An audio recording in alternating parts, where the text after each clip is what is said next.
वरून चिकल्या. तूर डाळ भिजून चांगली शिजवून घ्यायची. गव्हाच्या पिठामध्ये आपल्याला थोडीशी हळद, मीठ आणि ओवा टाकून याचा डव तयार करून घ्यायचा. मस्त एक बारीक अशी पोळी लाटून घ्यायची. त्याच्या हवे तशा आकारामध्ये आपल्याला काप करायचे, तर म्हणजे पातोळ्या करून घ्यायच्या अशा स्क्वेअरमध्ये.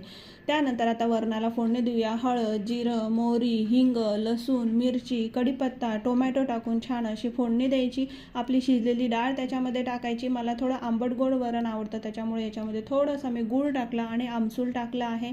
तर झाली आपली ही डाळ तयार. हिला चांगली उकळी आल्यानंतर आपल्या ज्या वरणच्या चिकल्या आहेत बनवलेल्या पाटोळ्या, त्या आपल्याला याच्यामध्ये एक एक करून सोडायच्या आणि छान अशा शिजवून घ्यायच्या आहेत. झाली आपली मस्त गरमागरम वरण चिकल्या तयार. आमच्या खानदेशात याला वरण चिकल्या म्हणतात. तशा तुमच्याकडे याला काय म्हणतात ते मला कमेंट बॉक्समध्ये नक्की सांगा. मस्त तूप टाकून छान त्याचा एन्जॉय करू शकतो आपण, खाऊ शकतो. पुढची रेसिपी वरून काय असेल ते कमेंटमध्ये सांगा.